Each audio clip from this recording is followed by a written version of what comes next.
Y nuevamente agradecemos la presencia de todos ustedes a través de esta transmisión. Gracias por estar en este podcast, Nuevos Comienzos de la Iglesia Bautista Gilgal. Y nos habíamos quedado en un tema muy importante, pero antes quiero dar la bienvenida. Cheto, gracias por seguir con nosotros, tus aportes. Buen día. Gracias. Y Chuy, nuevamente gracias también por Gracias, buenos días. estar participando. Bueno, pues nos quedamos en esta parábola. En el episodio anterior estamos hablando de la parábola de la fiesta de las bodas, ubicada en el Evangelio de Mateo, capítulo 22, versículo 1, ¿verdad? Vimos del 1 al 6. Y para dar una pequeña introducción, por si no viste el capítulo anterior, pues es un rey que está organizando la boda de su hijo, ¿no? Hablamos que es un evento masivo, un evento fuera de serie, y un evento al que el rey está dando el acceso a la gente, ¿verdad? Algo abierto, que se invita, y la gente, lejos de decir, mira, me está invitando el rey, mira, me están considerando, mira, me están... No, simplemente así, no voy, no quiero, no pasa nada, pero el rey manda a sus siervos, oigan, vayan y díganles qué es lo que va a haber, ¿verdad? Ya engordé los toros, los animales, va a haber banquete. Como decimos cuando vamos a las bodas, pues también nos la pasamos bien en ese tiempo también, ¿verdad? Va a estar bueno el evento. Pero aquí, híjole, nuevamente ese pensamiento bueno que está teniendo el rey, de esa segunda oportunidad, de esa segunda invitación, pues viene un pensamiento malo, viene situaciones que no tienen lógica, ¿verdad? O sea, sin hacer caso se fueron, uno a la labranza, otros negocios y otros, tomando a los siervos, los afrentaron y los mataron.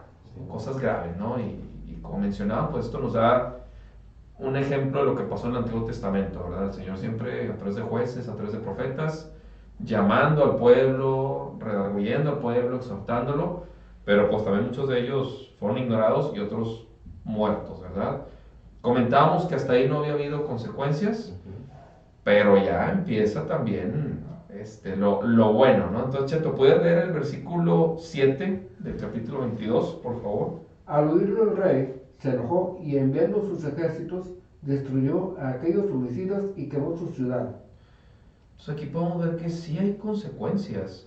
Tarde o temprano, pues el Señor pues manda, ¿verdad? De acuerdo a lo que hayamos hecho, porque él es el que puede juzgar, Él es el que sabe el cómo, cuándo, los momentos, los tiempos. Pero no dormimos en nuestros laureles. Comentamos en el capítulo anterior, donde a veces uno dice, no pasa nada, no pasa nada, no pasa nada, me alejo del Señor, o no creo en el Señor, pero siempre llega ese punto en tu vida, ¿no? Ese punto de encuentro, ¿no? ¿Quieres contar algo, Cheto? Si nos vamos al libro de cuando nuestro Señor Jesucristo le enseña los edificios y profetiza el Señor que dice, ¿ves todo esto? Pues no quedará piedra sobre piedra. Exacto.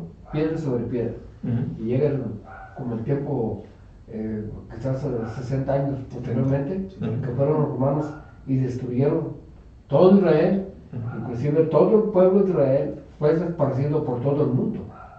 Entonces, esto es parte de que dice a quemar todo. Sí. El rey mandó quemar toda la ciudad, todo lo echó por fuera.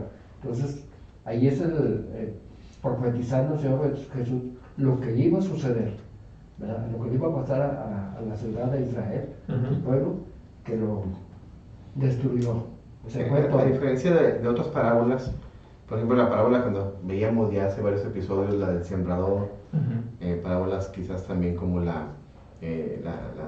trigo y la cizaña, esas parábolas que son de enseñanza, a diferencia de esas, ahora esta es una parábola que aparte de enseñar cómo es el reino de los cielos, es una parábola profética, porque así como tú lo mencionas, y se dice en el siguiente capítulo, si lo pueden ver después en sus Biblias, en el capítulo 23, Jesús es donde le presumen varios edificios que tú mencionas, y Jesús le dice, Jerusalén, Jerusalén, que matas a los profetas y apedreas a los que te son enviados, ¿cuántas veces quise juntar a tus hijos como la gallina junta a sus polluelos debajo de las alas y no quisiste?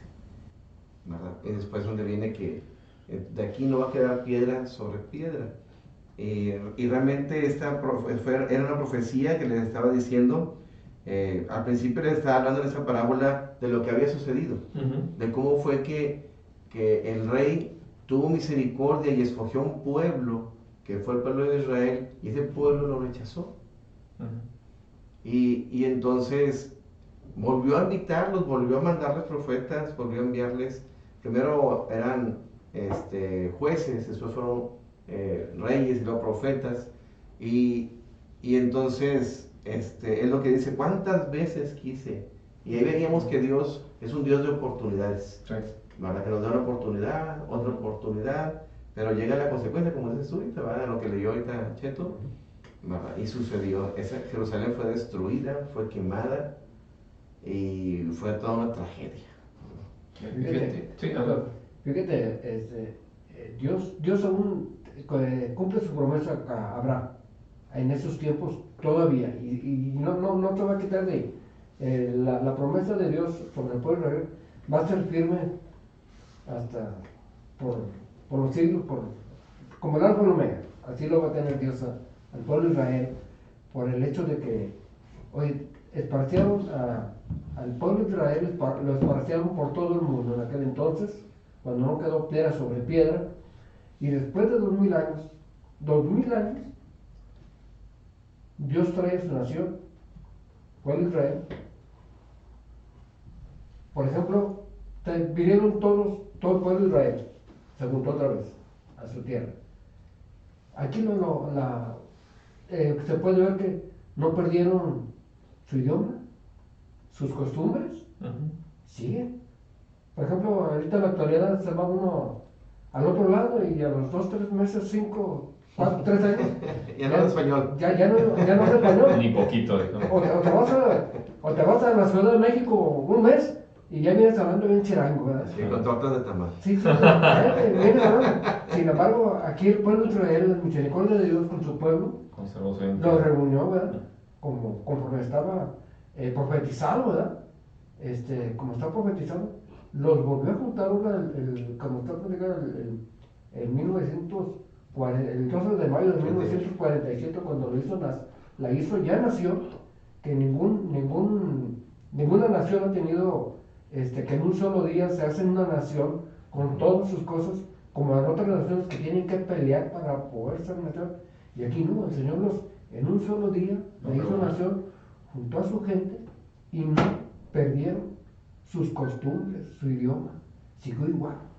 Entonces yo quisiera antes de la pausa cerrar con este versículo 8, donde el rey le dice a sus siervos, las bodas a la verdad están preparadas, mas los que fueron convidados no eran dignos. Vamos a esta pausa, no se vayan y regresamos para seguir estudiando este fragmento. Hola, ¿qué tal? Esperamos que este programa sea de bendición para tu vida. Te invitamos a que asistas a nuestros cultos los jueves a partir de las 7:30 de la tarde y los domingos iniciamos con nuestra escuela dominical para niños, jóvenes y adultos a las 10 de la mañana, para después pasar a nuestro culto a las 11 de la mañana. Te esperamos y sigue disfrutando de este contenido. Y regresamos después de este pequeño corte y mencionamos donde ya el rey ya ejerce consecuencias. Y yo había mencionado al principio, ¿no? El rey ni siquiera debería haber invitado a esta gente, ¿no? O sea, pero el rey fue, ¿cómo podemos decirlo? Misericordioso, dadivoso, al abrir la invitación, al considerarlo, no tenía el deber, pero lo hace, pues lo que menos podía hacer por educación, por cortesía era corresponder, ¿verdad? Pero aquí el mismo rey ya está diciendo, es que no eran dignos. O sea, ellos mismos no se dieron cuenta, o sea, lo que estoy haciendo por ellos, todo lo que les ofrecí, el banquete que iba a haber, todo, pero no eran dignos. Y en el 9 da una indicación a los siervos, id pues a las salidas de los caminos y llamad a las bodas a cuantos halléis. O sea, aquí ya destruyó, ya se acabó ese pueblo que fue invitado, ese privilegio. Bueno, vamos por los otros, ¿no? Es donde entra el nuevo pacto. Es donde, como mencionamos, los gentiles, pues entramos, porque los judíos pues rechazaron eso, ¿no? Sí, a los suyos vino y los suyos, ¿verdad? No quisieron. No la recibieron. No la recibieron. Y gracias a Dios ahora estamos nosotros como parte de aquí menciona, de dice el versículo, ¿cuál dice? El 10. El 10. Y saliendo los siervos por los caminos, juntaron a todos los que hallaron, juntamente a malos y buenos. Todo yo. Y las bodas fueron llenas de convidados. Bendito Dios, aquí se abre la puerta, así como veíamos en la parábola de la red, que la red dice que se tiraba y recogía todo. Peces buenos y malos, y luego después al final se separaba lo bueno de lo malo. Bueno, aquí Jesús vuelve, es la tercera parte, donde, bueno, esa es la segunda parte que menciona Redu, que la primera era del pueblo hebreo, del pueblo de Abraham, y ahora estamos hablando del pueblo gentil, donde se nos da la oportunidad, la cual todos debemos de aprovechar para aceptar al Hijo. Que aquí estamos hablando de la boda del Hijo, al Hijo que es nuestro Señor Jesucristo, como nuestro Redentor, como quien paga nuestros pecados y nos perdona, porque por más que queramos, aquí dice buenos y malos, pero ninguno es salvo. Hay personas que dicen que son buenas, vamos a decirlo entre comillas, otros que definitivamente se rebelan y son malos. Al final del día no hay ninguno bueno. Y entonces entra el Hijo, y sabemos que el Hijo es nuestro Señor Jesús, y Él da su vida por nosotros y nos da la oportunidad de entrar al reino. Fíjate, y antes de continuar, me llamó la atención lo que leyeron cuando le presumen los edificios, ¿no? Y todo, el Señor. Pero y entran esos ayes que pronuncia Jesús, de que, ay, Jerusalén, tú que matas profetas y apedreas y rebelde, podríamos englobarlo todo en rebeldía. Me pone a reflexionar a mí, bueno, ¿en qué concepto estaré delante de Dios, verdad? No serás necio y ya te he hablado varias veces y has sido rebelde al rechazar la voluntad de Dios. A lo mejor no maté a un profeta, a lo mejor no, pero al rechazar, eso es rebeldía. Rechazar, al poner mis planes encima de los planes del Señor, poner mis tiempos encima de los tiempos del Señor, pues no me estará llamando otra vez en ese llamado, Redu, tú que te mostré mi plan, tú que te he bendecido. Pues yo creo que sí es momento todos de ponernos a ver en qué concepto nos tiene Jesús, porque esto fue pronunciado por Jesús, sí, ante esa ciudad, o sea, ciudad rebelde, ciudad que mataba profetas. Entonces es necesario que siempre estemos poniéndonos a cuentas con él. Eso es ponerte a cuentas con el Señor. ¿Cómo está mi vida espiritual? ¿A dónde va mi vida espiritual? ¿Estoy dentro de la voluntad? ¿Estoy fuera de la voluntad? ¿Estoy correspondiendo a esas invitaciones que me está haciendo el Señor?